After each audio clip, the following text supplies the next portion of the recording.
ஆண்டவருடைய பிள்ளைகள் நினைத்து கொள்ளுங்கள், நீங்களும் நானும் எந்த இடத்திலே தனிமையாக்கப்பட்டாலும், யார் நம்மை விட்டு கடந்து போனாலும், அந்த சூழ்நிலையிலே நீங்கள் ஒருவராய் பிரயாணம் பண்ணினாலும், ஆண்டவராகிய கர்த்தர் உங்களுக்கும் எனக்கும் அவர் வாக்கு கொடுக்கிறார், நான் உன்னோடு இந்த உலகத்தின் முடிவு பரியந்தம் சகல நாட்களிலும் நான் உன்னோடு கூட இருக்கிறேன் என்று கர்த்தர் வாக்கு கொடுக்கிறார்.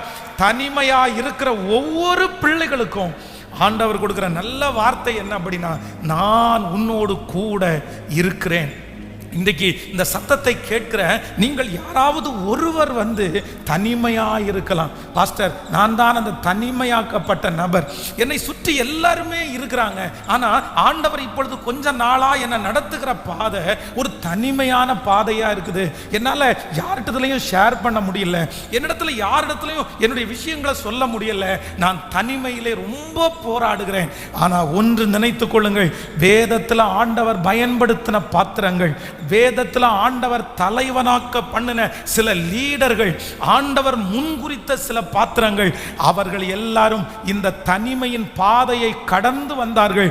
அவருடைய தனிமையின் பாதை அவர்களை உருவாக்கினது, அவருடைய தனிமையின் பாதை அவர்களை ராஜாவாய் மாற்றினது, அவர்களுடைய தனிமையின் பாதை மற்றவர்களுக்கு முன்பாக சாட்சியாய் நிறுத்தினது போல இந்த சத்தத்தை கேட்கிற உங்களை கர்த்தர் தனிமையின் பாதையிலே நடத்துவார். ஆனால் நீங்கள் சீக்கிரமாய் சாட்சி சொல்ல போகிறீர்கள், நீங்கள் சீக்கிரமாய் தலைவனாய் மாற போகிறீர்கள், நீங்கள் அநேகம் பேருக்கு அதிகாரியாய் மாற போகிறீர்கள்.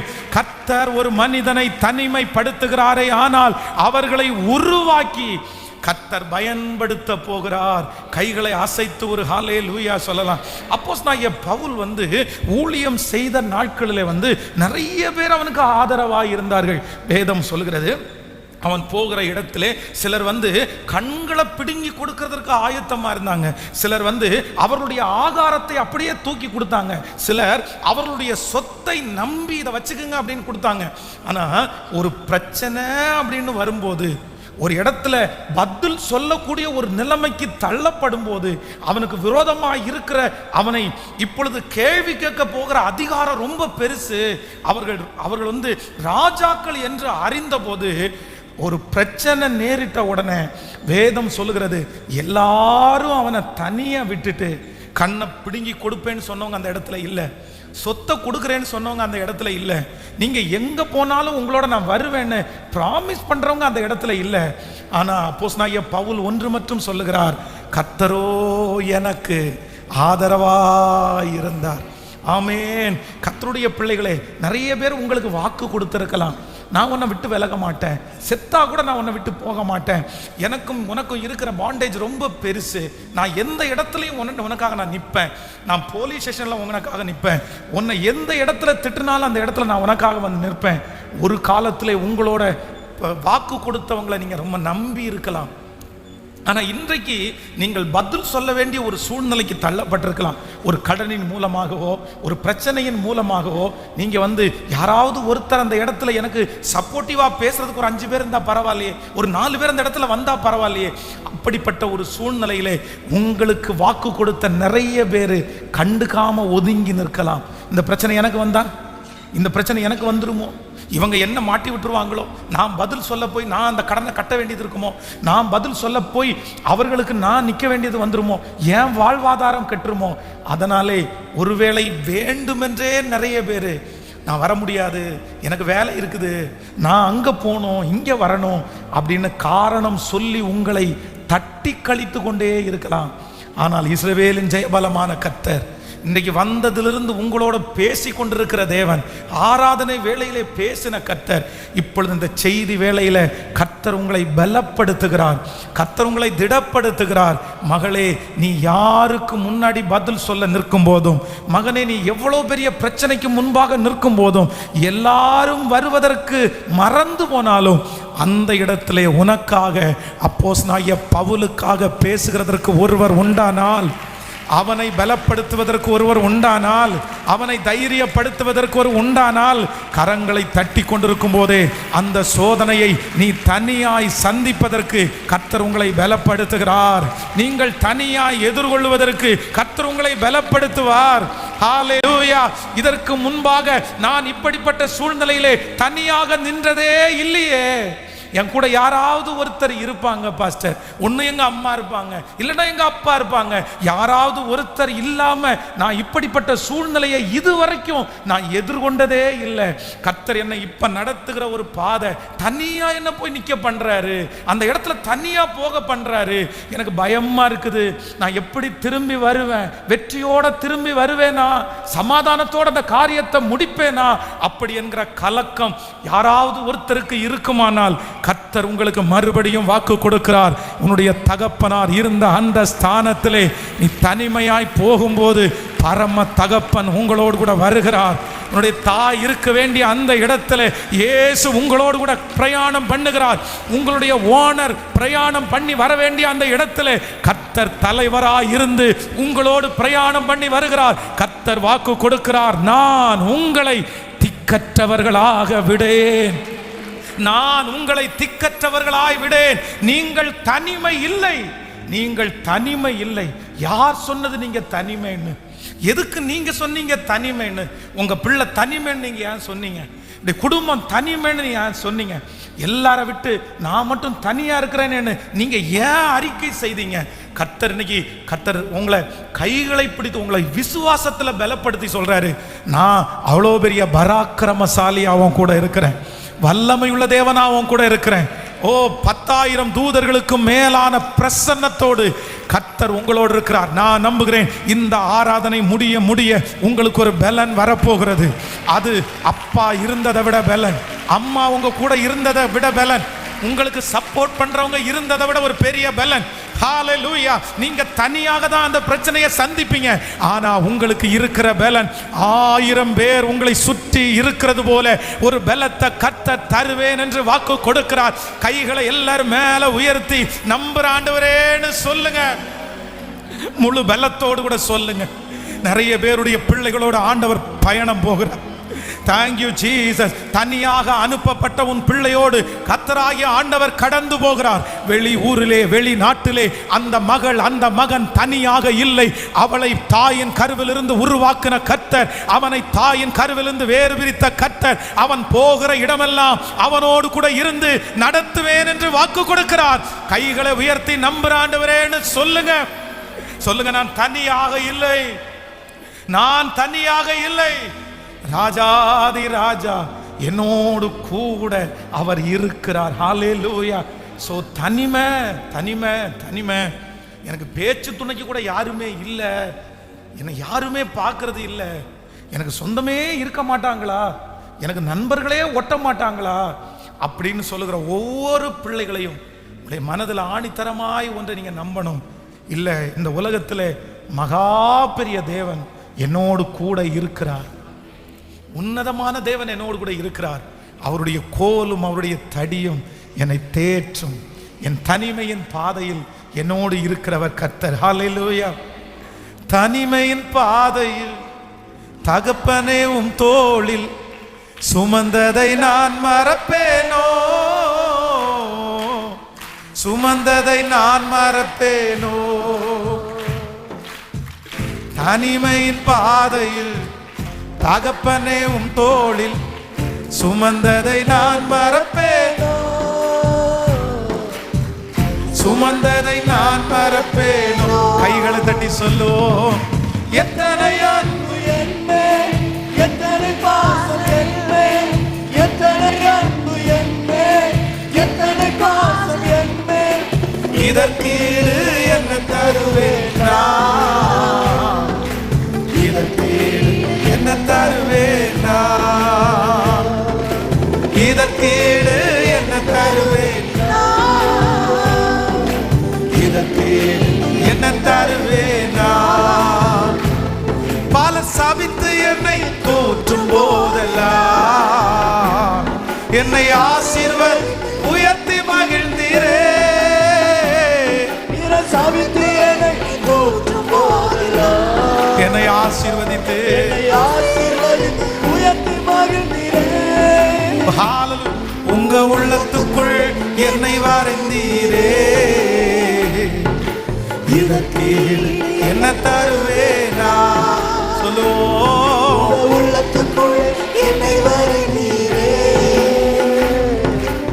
இதற்கு என்ன தருவேன் நான். இப்ப கைகளை மேல தட்டி எத்தனை அன்பு என்ன, எத்தனை பாசம் என்ன, எத்தனை அன்பு என்ன, எத்தனை பாசம் என்ன, இதற்கு என்ன தருவேன் நான். நன்றியப்பா, என்ன தருவேன் நான், இதற்கு என்ன தருவேன். நன்றியப்பா, இதற்கு என்ன தருவேன் நான்.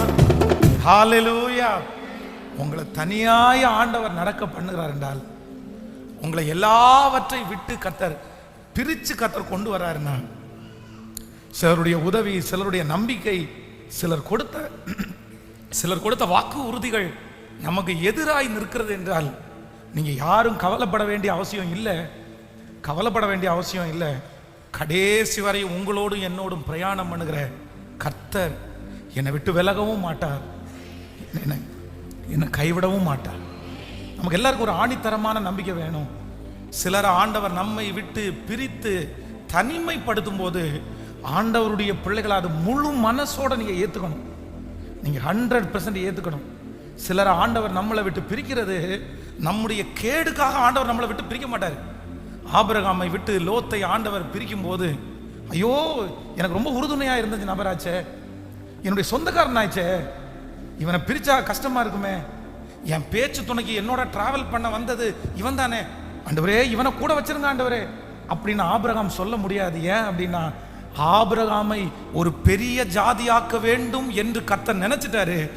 கர்த்தர் ஆபிரகாமை பெரிய ஜாதி ஆக்கணும்னா சில நேரத்தை லோத்தை விட்டு ஆபிரகாமை கர்த்தர் பிரிச்சு தனிமைப்படுத்தியே ஆகணும். சகோதரனே, சகோதரியே, சிலரை இழந்தது நிமித்தம் நீங்க ரொம்ப துக்கப்படலாம். இவங்களை நான் நம்பினது கொஞ்சம் இல்லை பாஸ்டர், இவங்களை கொஞ்சம் இல்லை, யார் என்னை விட்டு போனாலும் இவங்க என்னை விட்டு போகக்கூடாதுன்னு நான் உறுதியா இருந்தேன். அவங்க தான் எனக்கு ஊட்டி கொடுத்து வளர்த்தாங்க. நல்லது கெட்டது என்னன்னு அவங்க தான் எனக்கு சொல்லி கொடுத்தாங்க. அவங்க இல்லாத வாழ்க்கையை என்னால் நினைச்சு பார்க்க முடியாது. இவங்க எனக்கு மனுஷன் கொடுத்ததல்ல, இது எனக்கு கர்த்தர் கொடுத்தது. ஆண்டவர் தான் இவங்களை எனக்கு கொடுத்தாரு. நான் ஒன்றும் இல்லாமல் தனிமையாக இருக்கும்போது இவங்களை கர்த்தர் எனக்கு கொடுத்து எங்களை ஆறுதல் படுத்தி என்னை வளர்த்து இதுவரைக்கும் எனக்கு சப்போர்ட் பண்ணவங்க அவங்க தான். ஆனால் இப்போ அவங்க எனக்கு குறுக்க நிற்கிறத பார்த்தா, இப்போ அவங்க என்ன தனிமையில் விடுறத பார்த்தா எனக்கு ரொம்ப வருத்தமாக இருக்குது. நான் விழுந்துருவனோன்னு நினைக்கிறேன். அவங்க இல்லாமல் நான் எப்படி முன்னேற போகிறேன்னு எனக்கு தெரியல. அவங்க இல்லாமல் நான் எப்படி தாண்ட போகிறேன்னு தெரியல. எல்லாரும் என்ன பார்த்துட்டு இருக்கிறாங்க. ஆனால் ஒன்று நீங்கள் மனப்பூர்வமாய் நம்புங்கள், கர்த்தர் சில ஆதரவு கோல, சில கேரித்த ஆற்றுல இருக்கிற தண்ணீரை வற்றி போக பண்ணுவதற்கு காரணம் உண்டு. சில நமக்கு அப்பத்தையும் இறைச்சியையும் கொடுத்த காக்காவை போதும்னு நிறுத்துறதற்கு ஒரு காரணம் இருக்குது. சில சாரி பார்த்து விதவைகளை போதும் என் பிள்ளைக்கு கொடுக்க வேண்டாம் அப்படின்றதுக்கு ஒரு காரணம் இருக்குது.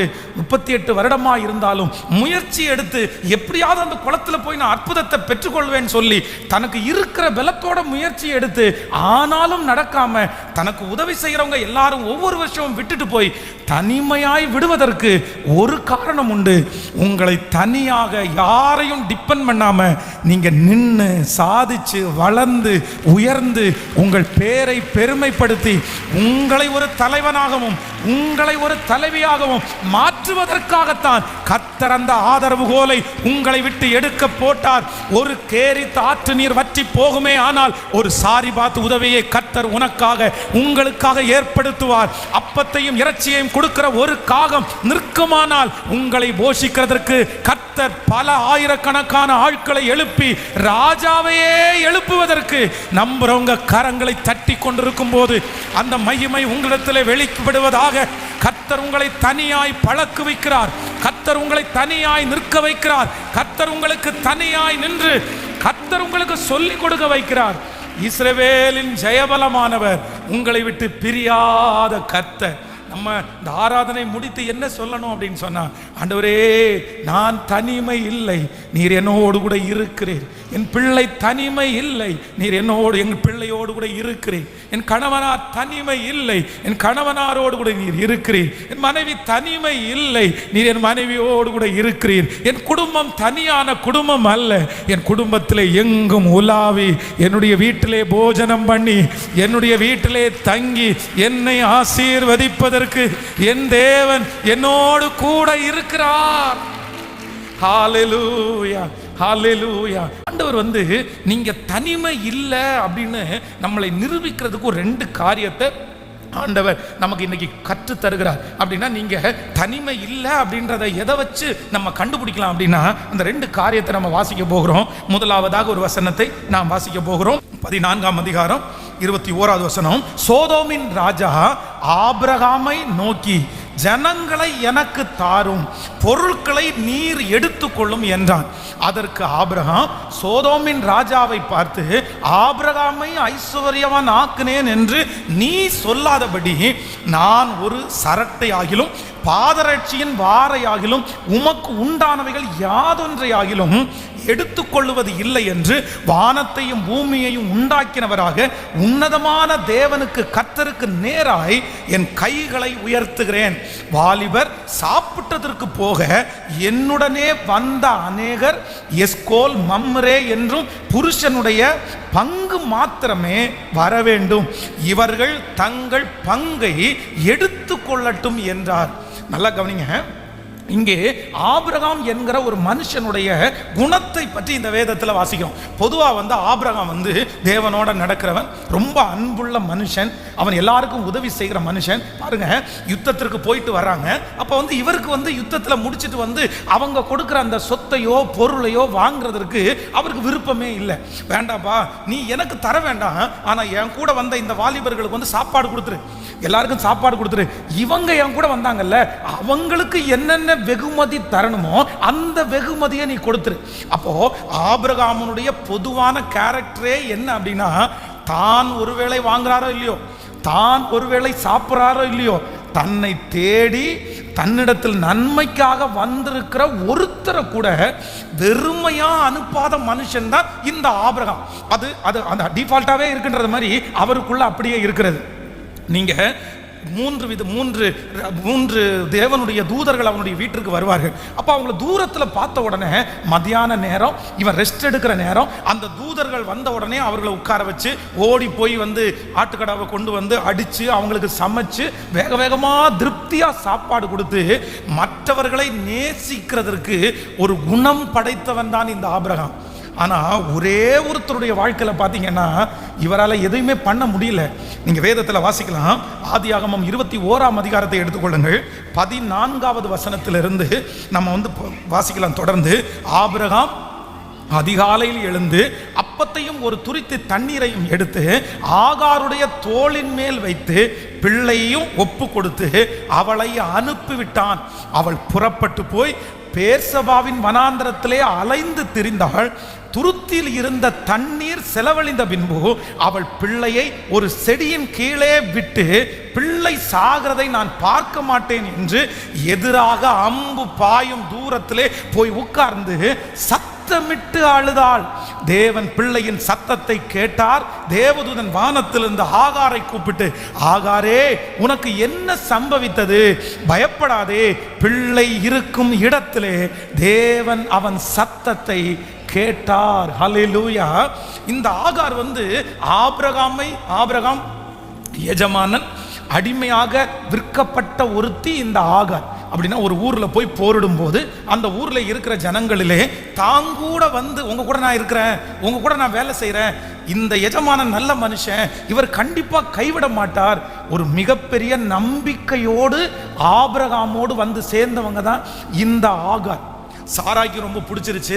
அதுவும் சாராய் எந்த அளவுக்கு இந்த ஆகாரை நம்பினார்கள் அப்படின்னா, தன்னுடைய குடும்பத்தில் ஒருத்தியாக அவங்க மாற முடியும் அப்படின்ற நம்பிக்கையை கொடுத்தாங்க. அப்போ ஆகாருக்குள்ள ஒரு சிந்தை வருது, யார் வேணாலும் மாறலாம், யார் வேணாலும் விட்டு போகலாம், என்னுடைய எஜமானனும் என்னுடைய எஜமானனுடைய மனைவியும் என்னை கண்டிப்பாக விட மாட்டாங்க, மரணம் வரைக்கும் நான் அவங்களோட இருப்பேன், நான் அவங்களோட ஜீவிப்பேன். ஆனால் ஒரு சூழ்நிலை வித்தியாசமாகி வேதம் சொல்லுகிறது, இப்போ ஆகார் அந்த வீட்டை விட்டு துரத்தப்படுகிற ஒரு சூழ்நிலை. தன்னுடைய குழந்தையை எடுத்துக்கொண்டு வனாந்தரத்தில் அந்த கொஞ்ச தண்ணீர் ஆண்டவரத்தில் கேட்குற, ஆண்டவரே, எனக்கு இதுவரைக்கும் இந்த மாதிரி யாரையுமே வெறுமையாக அனுப்பி பழக்கம் இல்லையே, நம்பிக்கை துரோகம் பண்ணி பழக்கம் இல்லையே, நோ அப்படின்னு சொல்லி பழக்கம் இல்லையே, நான் எப்படி அனுப்புறது? ஆனால் ஆண்டவர் சொன்னார், ஏற்கனவே நீ உன் மனைவி பேச்சை கேட்டுட்ட, நீ இன்னொரு விஷயம் அங்கே கேட்டுரு, நான் ஒன்றும் பண்ண முடியாது. ஆனால் அந்த நேரத்திலே, அந்த வனாந்திரத்திலே தாயும் பிள்ளையும் அனாதையை போல அலைந்து கொண்டிருக்கும் போது அந்த பிள்ளையோடு நான் இருக்கிறேன் என்கிறதை கர்த்தர் எப்படி வெளிப்படுத்தினார் அப்படின்னு சொன்னா, அங்கே ஒரு வார்த்தை கடந்து வருது. ஆகாரை தேடி, நீ பயப்படாத, உன் பிள்ளையை காப்பாற்றுவதற்கு ஒரு தண்ணீரை நான் கட்டளையிட்டேன், அவனை ஒரு பெரிய ஜாதியாக நான் மாற்றுவேன். ஹல்லேலூயா. நான் நம்புறேன் ஆண்டவருடைய பிள்ளைகளே, இன்றைக்கு நான் தனிமையாக்கப்பட்டிருக்கிறேன். ஆண்டவரும் என்னை தனியா விட்டுட்டாரு. கர்த்தர் என் கூட இருக்கிறாரா? ஆண்டவர் இருந்தா ஏன் இப்படி எல்லாம் நடக்குது? யாராவது ஒருத்தர் நான் தனிமை தனிமை தனிமை என்று நீங்கள் நினைப்பீர்களேயானால், ஆண்டவர் உங்களோடு இருக்கிறதற்கு மிகப்பெரிய ஆதாரம் என்ன அப்படின்னா, கர்த்தர் உங்களோடு பேசிக்கொண்டு இருக்கிறது தான் ஆண்டவர் நீங்கள் தனிமை இல்லை என்கிறதற்கு கர்த்தர் கொடுக்கிற மிகப்பெரிய ஆதாரம். நீங்கள் வசன பைபிளை திறந்தா ஆண்டவர் உங்களோட பேசுறார். திருச்சபையில போனா ஆண்டவர் உங்களோட பேசுறாரு. மீடியால ஏதாவது திறந்த ஆண்டவர் உங்களோட பேசுறாரு. நீங்க அப்பதான் சோர்ந்து போவீங்க, அப்பதான் போதும்னு நினைப்பீங்க, அப்பதான் யாரும் இல்லைன்னு நினைப்பீங்க. ஆனா ஒவ்வொரு டைமும் நீங்க தனிமை தனிமை நினைக்கும் போது, ஒவ்வொரு டைமும் எனக்கு யாரும் இல்லைன்னு நினைக்கும் போது, உங்களை தேடி ஆண்டவருடைய வார்த்தை வந்து உங்களை பலப்படுத்துமானால், கர்த்தர் இன்னொரு விசை உங்களுக்கு நிரூபிக்கிறார். இல்ல, பேசுகிறது மனிதன் அல்ல, நான் உன்னோடு பேசிக்கொண்டே இருக்கிறதுனாலே நீ தனிமை அல்ல. கர்த்தர் நம்மோடு பேசிக் கொண்டிருக்கிறார். எத்தனை பேரோடு ஆண்டவர் பேசிக் கொண்டிருக்கிறார். வரும்போதெல்லாம், சோர்ந்து போகும்போதெல்லாம் என்னை பலப்படுத்துகிற அவருடைய வார்த்தை. ஹல்லேலூயா. கடந்த சில வருடங்களுக்கு முன்பாக ஒரு பெரிய கட்டிட இடிபாடுகளுக்குள்ளே ஒரு சின்ன பையன் வந்து, ஒரு குட்டி பையன் வந்து மாட்டிக்கொண்டான். அப்போ அவன் மேலே நிறைய பெரிய பெரிய கட்டிடத்தில் உள்ள இந்த காங்கிரீட் எல்லாம் அவன் படுத்திருக்கிற அடியில் அவனுக்கு மேலே விழுந்துருச்சு. நிறைய பேர் அதில் மடிஞ்சு போனாங்க. ஆனால் இந்த பையனுடைய சத்தம் மட்டும் உள்ள ஒருத்தன் உயிரோடு இருக்கிறது தெரிஞ்சிருச்சு. உடனே அந்த மைக்கை கொடுத்து உள்ள அனுப்பி டெஸ்ட் பண்ணுனா, அவனுடைய முதுகுக்கு மேலே பெரிய டன்னேஜ், பல ஆயிரம் கிலோ வெயிட் உள்ள அந்த பாறைகள் வந்து, அந்த காங்கிரீட் வந்து மேலே இருக்குது. அப்போ வந்து, நான் உயிரோட தான் இருக்கிறேன், என்னை காப்பாத்துங்க, எனக்கு தண்ணி கொடுங்க அப்படின்னு அவன் கேட்குறான். அவனுக்கு தண்ணி எதுவும் கொடுக்க முடியல. அவன் பேசுகிற சத்தம் மட்டும் கேட்கிறது. ஒரு நாள் முடிஞ்சிச்சு, 2 நாள் முடிஞ்சிருச்சு. சில நாட்கள் முடிஞ்ச உடனே அவனை காப்பாற்றுக்கிறவங்க எப்படி காப்பாற்றணும்னு தெரியல. ஏன் அப்படின்னா, மேலே இருக்கிற அந்த காங்கிரீட்டை வந்து ஒருவேளை இவங்க வந்து கரெக்டாக அதை அப்படியே தூக்கி எடுக்கலை அப்படின்னா, அந்த காங்கிரீட் அவனுடைய முதுகுக்கு மேலே பக்கத்தில் இருக்கிறதுனால கீழே வந்துச்சுன்னா அவன் நசுங்கி செத்துருவான். அதனால எப்படி காப்பாற்றுறது, எப்படி தூக்கி எடுக்கிறது, பெரிய திட்டங்களை எல்லாம் போட்டுட்டே இருக்கிறாங்க. அவன் பேச்சு கொடுத்துட்டே இருக்கிறான். 2-3 நாட்கள் தாண்டினதுக்கு பிற்பாடு அந்த பிள்ளையினுடைய பேச்சு கொஞ்சம் கொஞ்சமாக குறைய ஆரம்பிச்சிருச்சு. பல மணி நேரங்கள் பேச்சு இல்லாமல் அப்பப்போ அழுகையினுடைய குரல் அது மட்டும்தான் கேட்டுருச்சு. இவங்க வந்து இப்படியே விட்டா இந்த பையன் இறந்து போயிடுவான்னு ஒரு முடிவு எடுத்தாங்க. அப்போது அங்கே இருந்த ஒருத்தர் வந்து அவங்க அம்மாவை பார்த்து, உங்கள் பிள்ளை வந்து இந்த உலகத்தில் இருக்கும்போது, உங்களோட இருக்கும்போது அவனுக்கு வந்து என்ன ரொம்ப அதிகமாக பிடிக்கும், அவன் என்ன செய்வான்? உடனே அவங்க அம்மா சொன்னாங்களாம்மா, அவனுக்கு ஒரு நாய் இருக்குது, செல்ல நாய். அந்த நாயை எப்பொழுதும் கொஞ்சிட்டே இருப்பான். அவன் படிக்கிற எஸ்ஏ கொஸ்டினை படித்து முடிச்சுட்டு அந்த நாய்க்கு முன்னாடி போய் நின்று அவன் மொத்தத்தையும் ஒப்பிச்சிடுவான். அது அவன் பேசுகிற வரைக்கும் அதை அப்படி கேட்டுகிட்டே இருக்கும். அவன் என்னென்னமோ அதோட பேசுவான், அது அவனோட ஊழம் விட்டு ஏதோ பேசிகிட்டே இருக்கும் அப்படின்னு சொன்ன உடனே ஒரு அதிகாரி சொன்னாராம்மா, அந்த நாயை மட்டும் கூட்டிட்டு வாங்கன்னு சொல்லி இந்த பக்கத்திலிருந்து அந்த நாயினுடைய வாய் பக்கத்தில் ஒரு மைக் வச்சு அந்த பையனுடைய சத்தத்தை உணர பண்ணி அவன் கொஞ்சம் கொஞ்சமாக நாய் வந்தோடனே பேச ஆரம்பிச்சானாமா. அதனுடைய செல்ல பேரை கூப்பிட ஆரம்பிச்சானாமா. நான் இப்படி கஷ்டப்படுறேன்னு சொல்ல ஆரம்பிச்சானாமா. பேச பேச பேச அவனுக்கு ஒரு பெரிய புத்துணர்ச்சி வந்துருச்சு, ஒரு பெலன் வந்துருச்சு. அந்த வார்த்தை அவனோட கனெக்ட் ஆகும் போது இவங்க ரொம்ப அழகாக பிளான் பண்ணி அந்த குழந்தைய உயிரோடு அவர்கள் காப்பாற்றினார்களாம். அப்போ நான் நம்புகிறேன், ஒரு சாதாரணமான செல்ல பிராணியாக இருந்த, அடிக்கடி தன்னோட பேசி கொண்டிருக்கிற அந்த ஒரு மிருக ஜீவன் அந்த பிள்ளைக்கு பேச்சு கொடுத்ததுனால அவனுடைய உயிர் காப்பாற்றப்படுமானால், இந்த ஜெபத்தில் இந்த சத்தத்தை கெடுக்கிற நம்ம நிறைய பேர் இன்னைக்கு உயிரோடு இருக்கிறதுக்கு என்ன காரணம் தெரியுமா? நம்ம வாழ்கிறதுக்கு என்ன காரணம் தெரியுமா? தனிமை என்கிற ஒரு பாதையில் போய் நம்ம நிறைய பேர் இந்த உலக வாழ்க்கையை நம்ம முடிச்சிருப்போம், வேண்டான்னு நம்ம சொல்லியிருப்போம். ஆனால் ஒவ்வொரு டைமும் இந்த வாழ்க்கை எனக்கு இல்லை, யாருமே எனக்கு இல்லைன்னு நினைக்கும் போது ராஜாதி ராஜாவாகிய கர்த்தர் என் கூட இருக்கிறேன் என்கிறதை வார்த்தையினாலே பேசிக்கொண்டே இருக்கிறார். மனிதன் அப்பத்தினாலே மாத்திரம் அல்ல, தேவனுடைய வாயிலிருந்து புறப்படுகிற ஒவ்வொரு வார்த்தையினாலும் பிழைப்பான்.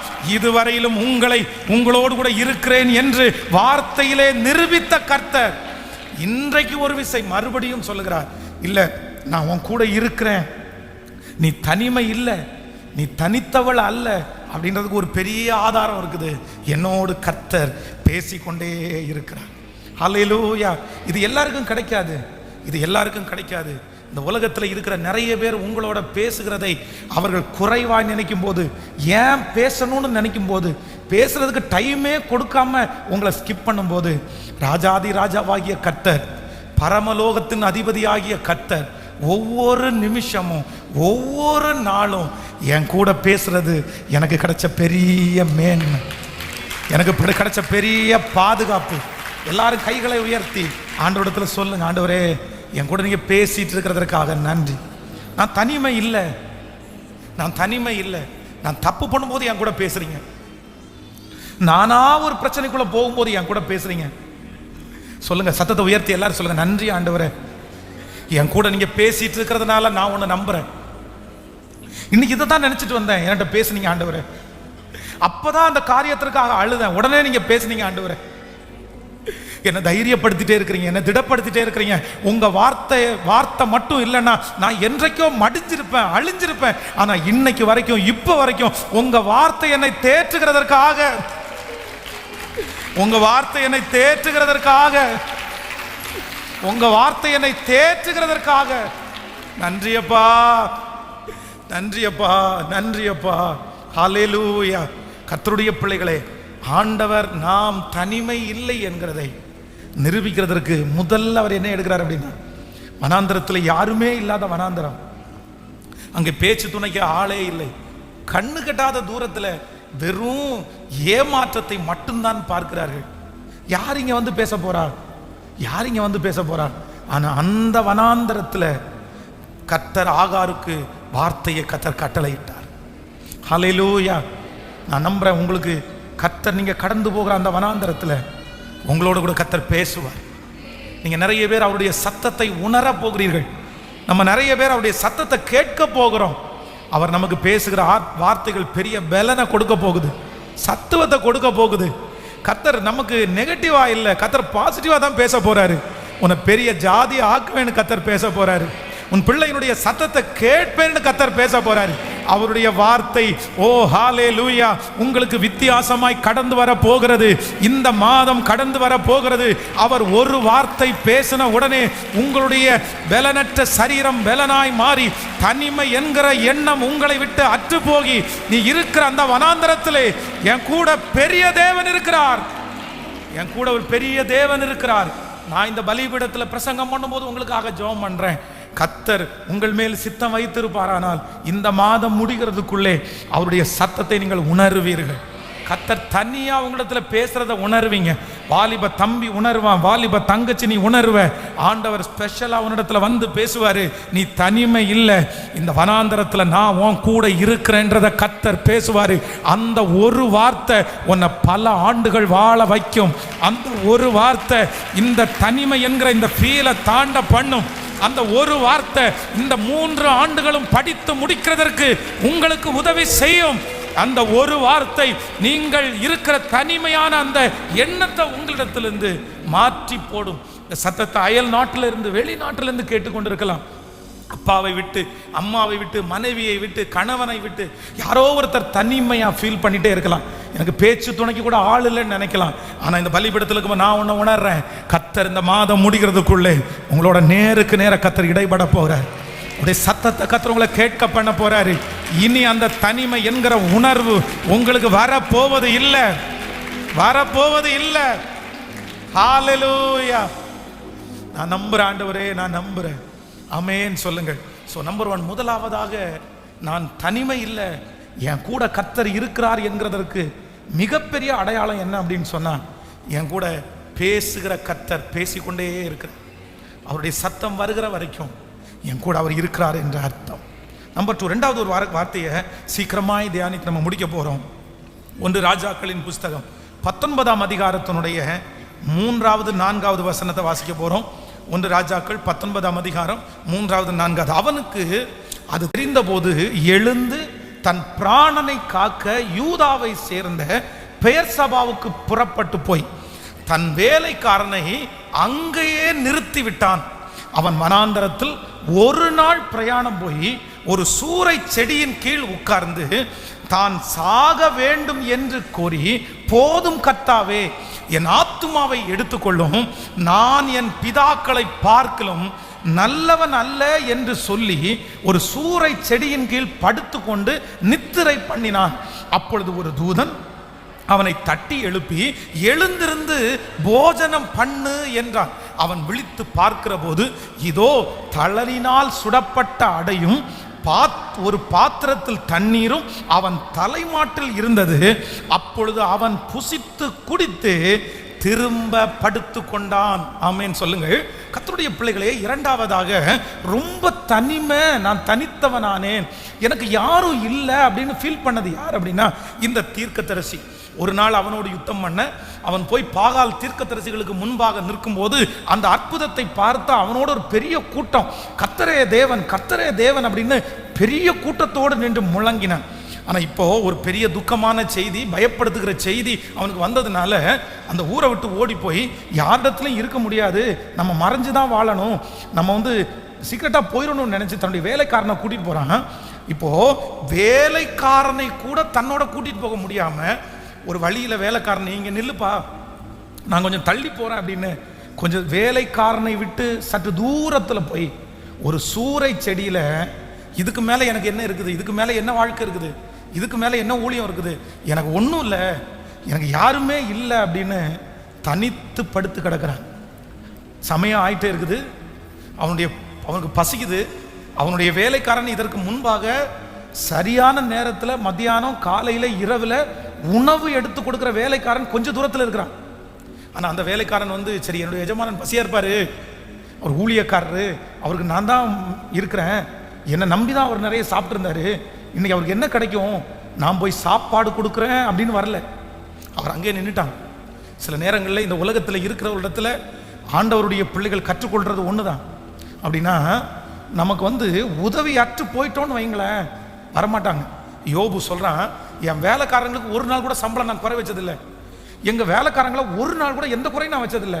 ஆனால் நான் இப்படிப்பட்ட ஒரு நிலைமையில் ஆளாயிட்டேன் அப்படின்னு தெரிஞ்சதுக்கு பிறகு என்னுடைய வேலைக்காரன் பக்கத்தில் தான் நிற்கிறான், என் கண்ணுக்கு எடுக்கிற தூரத்தில் தான் இருக்கிறான். அவனை பார்த்துட்டு இங்கே வாடா அப்படின்னு கூப்பிட்டா அவன் எப்படி இருக்கான்னு தெரியுமா? காது கேளாதவனை போல போகிறான். நம்ம குறைஞ்சிட்டோம், நம்ம அவங்களுக்கு முன்னாடி தாழ்ந்துட்டோம், நம்ம ஒன்றும் இல்லாமல் போயிட்டோம் அப்படின்னு சொன்னால் இன்னைக்கு மதிக்கிறவங்க, கனம் பண்ணுகிறவங்க ஒருத்தர் கூட நம்ம கூட இருக்க மாட்டாங்க. அவங்க முன்னாடி கர்த்தர் உங்களையும் என்னை நன்றாய் வைக்கணும்னு நான் ஜெபம் பண்ணேன். ஆனால் இந்த வேலைக்காரன் சாப்பிடணும், களைச்சு போயிருக்கிறான், இப்படியே சாப்பிடாம இருந்தால் இறந்து போயிடுவான்னு கர்த்தரை அறிந்து வேதம் சொல்லுது, அவனுடைய பக்கத்தில் போய் ஒரு தூதனையை அனுப்பி தழலினால் சுடப்பட்ட அடைய வச்சு, நீ எழுந்திருந்து போஜனம் பண்ணு, நீ எழுந்திருந்து போஜனம் பண்ணு, நீ போக வேண்டிய தூரம் வெகு தூரம், நீ பண்ண வேண்டிய பிரயாணம் இன்னும் நிறைய இருக்குது. ஃபர்ஸ்ட் முதல் தனிமையாக இருக்கிற ஒரு தேவனுடைய பிள்ளைக்கு ஆண்டவர் உங்களோடு கூட இருக்கிறதனுடைய முதல் ஆதாரம் என்ன அப்படின்னா, நான் நம்புகிறேன், தேவன் உங்களோடு பேசி கொண்டிருப்பது தான் உங்களோட ஆண்டவர் இருக்கிறதனுடைய பெரிய ஆதாரம்.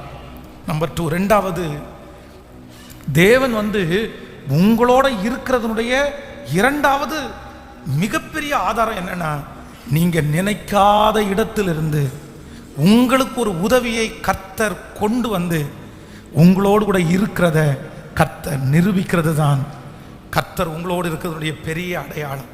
நான் தீர்க்க தரிசனமாக சொல்கிறேன், இந்த மாதம் முடிகிறதுக்குள்ள ஆண்டவர் என்ன பண்ண போறாருன்னா, நீங்க தனிமை இல்லை அப்படின்றதை உணரும்படியாக கர்த்தர் நீங்கள் நினையாத, நீங்கள் யோசிக்காத, நீங்கள் கற்பனை கூட பண்ணாத ஒரு நபரை அந்த இடத்துல உங்களுக்காக எழுப்புவார். ஒரு அதிகாரி அந்த இடத்துல கர்த்தர் உங்களுக்கு அனுப்புவார். நீங்க தனிமை இல்லைன்றதை கர்த்தர் நிரூபிப்பார். உங்களுக்காக வழக்காடுவதற்கு உங்களுக்கு தெரியாத ஒரு நபர் அந்த இடத்துல வருவாங்க. அது வக்கீலா இருக்கலாம், அது போலீஸ்காரரா இருக்கலாம், யாரா இருக்கலாம். ஆண்டவர் உங்களுக்கு வாக்கு கொடுக்கிறார், நானே மனிதனுடைய உருவிலே வந்து மனிதனுக்குள்ள வந்து உங்களுக்கு உதவி செய்வதற்கு அந்த இடத்திலே உனக்காக நான் வந்து நிற்பேன். அந்த அடையாளத்தை கர்த்தருடைய பிள்ளைகள் பார்க்க போகிறீர்கள். அந்த பலத்தினால் ஓரேப் என்னும் பர்வதம் மட்டும். ஹல்லேலூயா. இத்தனை நாள் வரைக்கும் நம்ம தனிமேன்னு நிற்கும் போது நம்ம ஆதரவு வரும் அப்படின்னு எதிர்பார்த்த, நமக்கு ஒரு பதில் வரும்னு நமக்கு எதிர்பார்த்த நிறைய இடம் அமைதியா இருக்கும்போது நம்ம நினைக்காத ஒரு இடத்திலிருந்து ஒருத்தரை எழுப்பி நான் உன் கூட இருக்கிறேன்றத எனக்கு ஏற்கனவே நிரூபிச்சிருக்கிறாருன்னு சொல்றவங்க கை தூக்குங்க பார்க்கலாமே. எத்தனை பேருடைய வாழ்க்கையில் இது நடந்திருக்குது? எத்தனை பேருடைய வாழ்க்கையில் நடந்திருக்குது? நான் நம்புறேன் என்னுடைய வாழ்க்கையில் கர்த்தர் அப்படியே செய்திருக்கிறேன். ஹல்லேலூயா. மறக்கவே முடியாத அனுபவம். அப்படி எல்லாரும் எளிமை நிற்கலாம். ஹல்லேலூயா. நீங்க தனிமை இல்லைன்றதை இந்த மாதம் ஆண்டவர் நிரூபிக்க போறார். உங்க கூட நான் இருக்கிறேன்றதை ஆண்டவர் நிரூபிக்க போறார். எத்தனை பேர் ஆமோதிக்கிறீர்கள்? ஹல்லேலூயா. Thank you Jesus. வேதாகம கல்லூரியில் படிக்கும்போது 3 மாதத்திற்கு சேர்த்து 300 ரூபாய் ஃபீஸ். 3 மாதம், ஒரு மாதத்துக்கு 100 ரூபாய் தான் ஃபீஸ். உண்மையிலே இது அந்த மாதிரி வேதாகம கல்லூரிகள் எழும்பணும். Church of God Bible college வந்து 3 ஆண்டுகள் வந்து ஒரு 3 மாதத்துக்கு 300 ரூபாய் மட்டும் ஃபீஸ் வாங்கி சாப்பாட்டை இலவசமாய், தங்குற இடத்தை இலவசமாய், நிறைய மிஷினரிகள் வந்து தாங்கள் வந்து எக்ஸ்ட்ரா செஞ்ச வேலை. அவங்க காலையில் ஒரு வேலைக்கு போவாங்க, சாயந்தரமாக இந்த ஷூ துடைக்கிறது, வீடு துடைக்கிறது, கார் கழுவுறது, இந்த மாதிரி வேலைக்கு போய் அதில் வர்ற வருமானத்தில் இதே மாதிரி பைபிள் காலேஜுக்காரருக்கு அனுப்பி ஊழியக்காரங்களை நிறைய பேரை இலவசமாக அவங்க வந்து உருவாக்கி விட்டாங்க. அவங்க நல்லா இருக்கணும், அவங்க ஆசீர்வாதமாக இருக்கணும், அவங்களுக்கு பரலோகத்தில் மிகுந்த பலன் இருக்கணும்னு நான் நம்புகிறேன். இன்றைக்கி நான் ஊழியக்காரனாக இங்கே நிற்பதற்கு கர்த்தருடைய அழைப்பு, கர்த்தருடைய நடத்துதல்.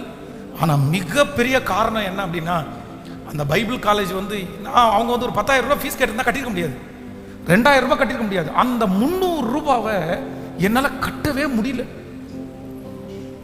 எங்கள் வீட்டிலேருந்து அனுப்பலை. எங்கள் வீட்டிலேருந்து நான் கிளம்பும் போதே எங்கள் அப்பா எதிர்ப்பில் அனுப்புனதுனால நான் சொல்லிட்டேன், ஒரு பைசா நீங்கள் எனக்கு அனுப்ப வேண்டியதில்லை, என் கர்த்தர் என்ன நடத்துவார் அப்படின்ற வைராக்கியத்தில் வந்துட்டு யார்கிட்டையும் கேட்க முடியாது, லெட்டர் போட முடியாது, யாரும் இல்லை. அப்போ எல்லாருமே கட்டி முடிச்சிட்டாங்க. கடைசி ஒரு நாள் அந்த வார்டன் வந்து ஒரு ப்ரேயர் நடந்துட்டு இருக்கும்போது ரொம்ப சத்தம் போடுறாரு, ஏடா 300 ரூபா ஃபீஸ் கட்ட முடியாமலாடா இருக்கீங்க, அதுக்கு கூட உங்களுக்கு வக்கலையாடா, 300 rupees மாதம் 100 ரூபா. அன்னைக்கு உண்மையிலே மனம் உடஞ்சு நான் அழுதேன். ஆண்டவரே, உண்மையா நீர் என்ன ஊழியத்துக்கு அழைச்சிருக்கிறீரா? நான் கண்டினியூவாக படிப்பேனா? யார் என்னுடைய 3 வருஷத்தினுடைய ஃபீஸை எனக்கு கட்டுவாங்க? நீங்கள் அழைச்ச தேவனா இருந்தா, நான் வந்து நிறைய வந்து கேள்விதான் பட்டிருக்கிறேன், ஆனால் என் கண்ணுக்கு முன்னாடி இவங்க இப்படி நடந்துச்சுன்ற அற்புதத்தை நான் பார்த்ததில்லை. ஆனால் இந்த அற்புதத்தை என் கண்ணு பார்க்கட்டும்னு கர்த்தர் சமூகத்தில் அழுதேன். நெக்ஸ்ட் அடுத்த டே அதே ப்ரேயர் நடந்துட்டு இருக்கும்போது, இதுக்கு முந்தின நாள் 11 மணிக்கு அந்த சேப்பலில் ஃபீஸ் கட்டாதனால திட்டிட்டு சத்தம் போட்டுட்டு அந்த ஜெபம் முடிக்கிறதுக்குள்ளே நான் அழுறேன். அடுத்த அதே 11 மணிக்கு ப்ரேயர் உள்ள நடந்துட்டு இருக்கும்போது ஜன்னல் வழி ஒரு ரெசிப்ட் உள்ள வருது. ப்ரேயர் இங்கே எல்லாரும் உட்காந்துருக்காங்க, ஒரு ரெசிப்ட் கொடுக்குறாங்க. அந்த ஜன்னலுடைய பக்கத்தில் இருக்கிற பையன் அந்த ரெசிப்டை வாங்கி என் கையில் கொடுக்குறான். நீங்கள் நம்ப மாட்டீங்க, 3 மாதத்தினுடைய ஃபீஸ் இல்லை, 6 மாதத்தினுடைய ஃபீஸை கட்டின ரெசிப்ட். யாருன்னே தெரில. நான் திரும்ப திரும்ப பார்க்குறேன், யாருன்னே தெரில. உடனே நான் ஏற்கனவே ஜெபம் பண்ண இல்லை, ஆண்டவர் உங்கள் அதிசயத்தை நான் பார்த்துட்டேன், அற்புதத்தை பார்த்துட்டேன், என்னை ஊழியத்துக்காக அழைச்சிருக்கீங்க, என் கூட நீங்கள் இருக்கிறீங்க, நீங்கள் நிரூபிச்சிட்டீங்க, இந்த உதவி தேடி வந்துச்சுன்னு அந்த பைபிளில் அந்த ரெசிப்டை உள்ளே வச்சுட்டேன். ஜெபம் பண்ணி பல ஆண்டுகள் தாண்டினது. அப்படின்னா பைபிள் காலேஜ் படித்து முடித்து கிராஜுவேஷன் வாங்கிட்டு 1 இயர் அங்கே வார்டனாக இருந்துட்டு 5th இயர் சென்னைக்கு மாதாவரத்தில் ஒரு சர்ச்சு பாஸ்டராக என்ன அப்பாயின்மெண்ட் பண்ணுறாங்க. அங்கே நான் சர்ச்சு பாஸ்டராக போகும்போது ஏற்கனவே இருந்த பாஸ்டர் அங்கே இருக்காரு, அவருக்கு ஒரு சின்ன ப்ராப்ளம், அதனால இன்னொரு ஊழியம் அவருக்கு இன்னும் கொடுக்கல, அதனால அந்த வீட்டுக்கு இருக்கிறார். சரி, நம்ம வந்து ஏற்கனவே நடத்தின பாஸ்டர் இந்த சர்ச்சை நடத்துகிறோம், அவரை போய் பார்க்கலன்னா மரியாதை இருக்காது, அதனால எப்படினாலும் ஆராதனை முடிச்சு அவரை போய் பார்த்துருவோன்னு சொல்லி அவருடைய வீட்டை போய் பார்க்கறதுக்காக போகிறேன். பாஸ்டர் என்ன அப்பாயின்மெண்ட் பண்ணியிருக்காங்க, நான் வந்திருக்கிறேன் அப்படின்னு சொல்கிறதுக்காக போகிறேன். அவர் என்கிட்ட பேசிகிட்டே இருந்துட்டு, எப்பா உனக்கு பைபிள் காலேஜ் ஃபீஸ் வந்து யார் கட்டினா அப்படின்னு கேட்டார். அப்போ நான் என்ன சொன்னேன்னா, பாஸ்டர் கர்த்தர் யாரையோ எழுப்பி என் ஃபீஸை கட்டிட்டாரு, எனக்கு யாருன்னு கூட தெரில அப்படின்னு. அப்போ அவர் சொன்னார், அந்த ஃபீஸை கட்டினது வேறு யாரும் இல்லைப்பா, உனக்காக நீ படித்து முடிக்கிற வரைக்கும் நான் தான் கட்டினேன் அப்படின்னாரு. ஸோ எனக்கு ஆச்சரியமாக இருந்துச்சு. எப்படி பாஸ்டர் எப்படி அது வந்துருச்சு, எப்படி நீங்கள் நினைக்க இல்லையா? ஒரு நாள் வந்து நான் வந்து அந்த அன்னைக்கு ஒரு நாளைக்கு முன்னாடி வந்து எனக்கு என்னமோ வந்து பைபிள் காலேஜ் படிக்கிற ஏதாவது ஒரு பிள்ளைக்கு உதவி செய்யணும்னு நினச்சேன். வார்டனை கூப்பிட்டு கேட்டேன், இந்த மாதிரி ஃபீஸ் கட்டாத யாராவது இருக்கிறீங்களா அப்படின்னு கேட்டேன். அப்போ தான் அவர் சொன்னார், இப்போ தான் ஒருத்தனை திட்டிட்டு வர்றேன் ஃபீஸ் கட்டலைன்னாரு. உடனே நான் இடத்துல சொன்னேன், அவன் படித்து முடிக்கிற வரைக்கும் அவனுடைய மொத்த ஃபீஸை நான் கட்டிடுறேன் அப்படின்னு ஒரு பொருத்தனை எடுத்தேன்.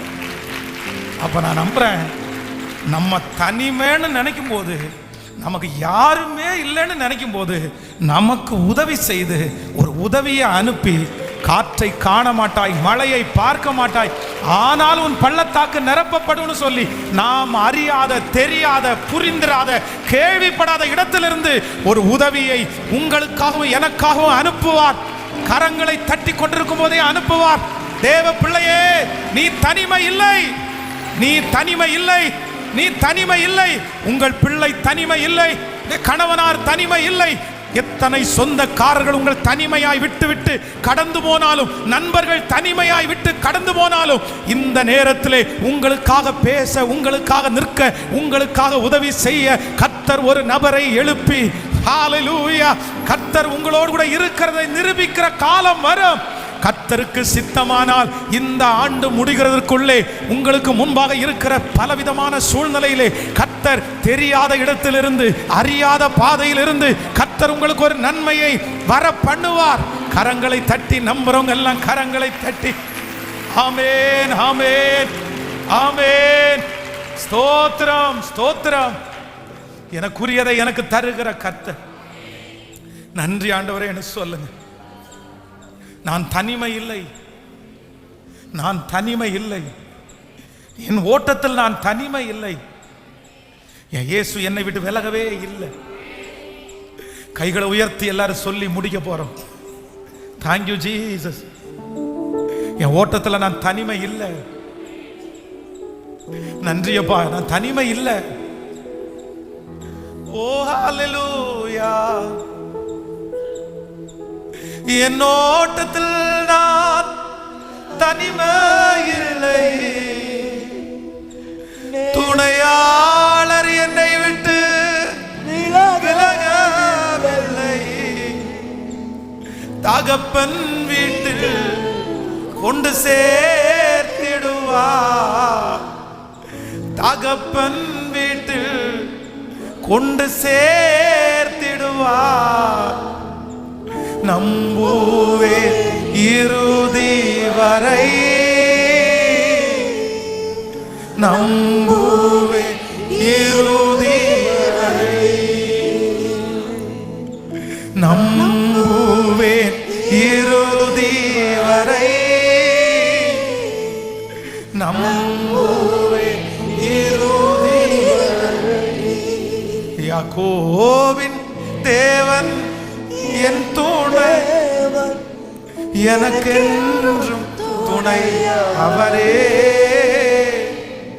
என்னாலும் நடத்துவாரே. சொல்லுங்க எல்லாரும், யாக்கோபின் தேவன், யாக்கோபின் தேவன் என் தேவன், எனக்கென்றும் துணை அவரே, என்னாலும். ரொம்ப அழகான பாடல், ரொம்ப அருமையான பாடல். நான் என் ஓட்டத்தில் தனியாக இல்லை. யாரோ ஒருத்தருக்காக கர்த்தர் தத்துருவமா பேசியிருக்காருன்னு நான் உணர்றேன். பாஸ்டர், இந்த செய்தி வேற யாருக்குமே இல்லை பாஸ்டர், எனக்காக மட்டும்தான் இந்த செய்தி. என்ன மாதிரி தனிமையா இருக்கிற யாருமே பிறக்கும் போதுல இருந்து நான் தனிமை பாஸ்டர், ஒண்டி கட்டையா நான் பிறந்தேன். பிறக்கும் போதே என் கூட அத்தனை பேர் பிறந்தாலும் என்ன மட்டும் எல்லாரும் கார்னர் பண்ணி தனிமையா வச்சுட்டாங்க. ஸ்கூல்ல நான் தனிமை, டியூஷன் சென்டர்ல கூட நான் தனியா, கல்யாண வீட்டுக்கு போனா அங்க தனிமை, என் வேலை ஸ்தலத்துல நான் தனி. என்னை ஏற்றுக்கொள்வார் ஒருத்தர் கூட இல்லையா? எனக்கு ரொம்ப வெறுத்து போயிடுச்சு பாஸ்டர். நான் என்ன தப்பு பண்ணேன்? ஏன் இப்படி எல்லாரும் என்ன தனிமைப்படுத்துறாங்க? ஆனா ஆண்டவர், சிஸ்டர், பிரதர், உங்களோட பக்கத்துல வந்து என்னை நேசித்த என் மனைவியே என் கூட இல்லையே பாஸ்டர், என்னை நேசித்த கணவனே என் கூட இல்லையே. என் ஆண்டவர் என் மேல கோபமா இருக்கிறா? எதுவுமே எனக்கு பிடிக்க கூடாதோ? நான் எதெல்லாம் என் கூட இருக்கும்னு நினைக்கிறேனோ அதெல்லாம் என்னை விட்டு போகுது பாஸ்டர். ஆகாரம் மாதிரி நான் செட்டில் ஆயிட்டேன்னு நினைச்சேன், ஆனா ஆகாரம் மாதிரி நான் துரத்தப்பட்டேன். நான் யாரையுமே நேசிக்க கூடாதுன்ற ஒரு முடிவில் இன்னைக்கு இருக்கிறேன். இன்னைக்கு நான் அப்படித்தான் நினைச்சு வந்தேன். நம்ம யாரையாவது நேசிச்சா அவங்க இறந்து போயிடுறாங்க, இல்லைன்னா நம்ம யாரையாவது நேசிச்சா அவங்க நம்மளை விட்டு போயிடுறாங்க. யாரையுமே நம்ம நேசிக்க கூடாது போல. என் பிள்ளைய நான் நேசிச்சேன், என் பிள்ளை என் கூட இல்லை. என் கணவனாரை நேசிச்சேன், கணவனார என் கூட இல்லை. எங்க அம்மா அப்பாவை நான் நேசிச்சேன், எங்க அம்மா அப்பா கூட இன்னைக்கு இருந்தும் இல்லாதது மாதிரி தான் பாஸ்டர். என் மகளோ நான் வந்து தனியா இருக்கிறேன். ஆனா ஆண்டவர் மட்டும் உங்க கையை பிடிச்சு, நீ தனிமையிலே நீ இருந்திருந்தா மகளே, மகனே, கண்டிப்பா நீ இன்னைக்கு உயிரோடு இருந்திருக்க மாட்ட. நீ மரிச்சிருப்ப, நீ செத்திருப்ப. உங்களுடைய சூழ்நிலையில தனிமையா இருந்த நிறைய பேர் இன்னைக்கு உயிரோடவே இல்லை. ஆனா நீங்களும் நான் இன்னைக்கு உயிரோட இருக்கிறோம்னா அப்பா உன் கூட இருக்கிறதுனால மட்டும்தான். இவ்வளவு தனிமை வந்தும் இத்தனை பேர் உன்னை விட்டு போயும் இயேசு உங்களை விட்டு போகல, உங்க கூட இருக்கிறார் என்கிறத நிரூபிக்கிறதுக்காக தான். நீ தனிமை இல்லை. அவர் பிள்ளைகளை படிக்க வைக்க பலன் தந்தார். அவர் பிள்ளைகளை கல்யாணம் பண்ணி கொடுக்க பலன் தந்தார். யாரும் இல்லாத போதே எல்லா பலத்தையும் கர்த்தர் உங்களுக்கு தந்தார். அந்த கணவனார் இல்லாதனால என்ன குறை வந்துருச்சு? அந்த நேசித்த நபர் இல்லைன்ன உடனே என்ன குறை வந்துருச்சு? அவங்க இருந்ததை விட ஆச்சரியமா நடக்கல. அவங்க இருந்திருந்தா கூட இப்படி நடந்திருக்காது. அவங்க இல்லாத இடத்துல கர்த்தர் வந்து உட்கார்ந்து, கர்த்தர் வந்து ஆளுகை செய்து உங்களை எவ்வளவு வெற்றியா நடத்தினாரு. அந்த தேவன் தான் மறுபடியும் வாக்கு கொடுக்கிறாரு. உங்க அப்பா இருக்கிற வேண்டிய இடத்துல நான் இருப்பேன், உங்க அம்மா இருக்க வேண்டிய இடத்துல நான் இருப்பேன், உன் ஃப்ரெண்ட் இருக்க வேண்டிய இடத்துல நான் இருப்பேன். உன்னை நேசித்தவர்கள் எல்லாரும் உன்னை வெறுத்தாலும், இஸ்ரவேலே நான் உன்னை எப்படி கைவிடுவேன்?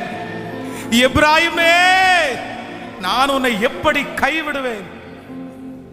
எப்படி கைவிடுவேன்? நான் உன்னை வெறுத்து விடவில்லை, நான் உன்னை வெறுத்து விடவில்லை. கைகளை உயர்த்தி எல்லாரும் சொல்லுங்க. என் ஓட்டத்துல சொல்லுங்க. அம்மா சொல்லுங்க. சிஸ்டர், வாலிப தங்கச்சி, ஒரு வாலிபன் தனியா இருந்து பார்த்துருக்கீங்களா பாஸ்டர்? ஒரு வாலிப பொண்ணு தனியா இருக்கிறத பார்த்துருக்கீங்களா பாஸ்டர்? அலோன், நான் தனிமைன்றதை ரொம்ப ஃபீல் பண்ணது நான் தான் பாஸ். இந்த ஜபத்துல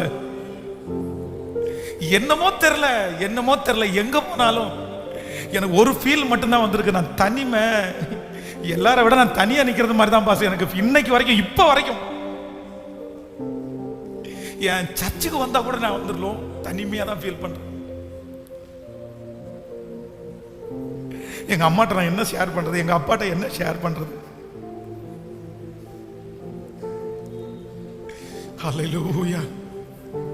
ஆனா ஆண்டவருடைய பிரசன்னம் மட்டும், மகளே, மகனே, உன் பக்கத்துல வந்து உன் தோள் மேல கையை போட்டு உங்ககிட்ட நான் பேசிட்டே இருக்கேன்ல, உனக்கு ஏதோ ஒரு விதத்துல ஒரு உதவியை அனுப்பிட்டே இருக்கேன்ல, நான் இதுவரைக்கும் உன்னை கைவிடவே இல்லைல்ல, உன் பிள்ளைகளை நான் கைவிடவே இல்லைல்ல.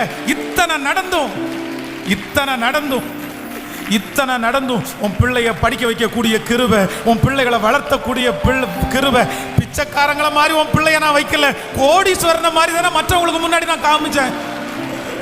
நீ நினைச்சதை படிக்க வைக்கிற அளவுக்கு கிருபை கொடுத்த இல்ல, நீ நினைச்சதை செய்கிற அளவுக்கு கிருபை கொடுத்த இல்ல. இத்தனை பேர் உன்னை விட்டு போனதுக்கு அப்புறமும் ஒரு நாள் கூட உன் பிள்ளைய நான் அனாதையா விட்டனா, உன்னை நான் அனாதையா விட்டனா இல்ல. நீ நினைச்சதெல்லாம் யாரோ ஒருத்தர் மூலமாய் நானே நேரடியா வந்து கொடுக்கறது போல உனக்கு நான் கொடுத்தேன் இல்ல, உனக்கு கூட இப்ப நான் இருக்கிறேன்றது உனக்கு தெரியுது இல்ல, நீ தனிமை இல்லைன்னு உனக்கு தெரியுது இல்ல. நம்புறவங்க மட்டும் ஆமாப்பான்னு சத்தத்தை உயர்த்தி, முழு பலத்தோட சத்தத்தை உயர்த்தி, வாலிப தம்பி தங்கச்சி நீ சொல்லு, ஏசப்பாட்ட நான் தனிமை இல்லை. கர்த்தருடைய கையில நீ அலங்காரமான கிரீடம், நீ ராஜ முடி. தேவன் உன்னை ஸ்பெஷலா அழைச்சிருக்கிறாரு. என் ஆண்டவராகிய இயேசு கிறிஸ்துவும் தனிமை தான். அவரும் கூட பிறந்தவங்க யாரும் இல்லை, அவர் தனிமை தான்.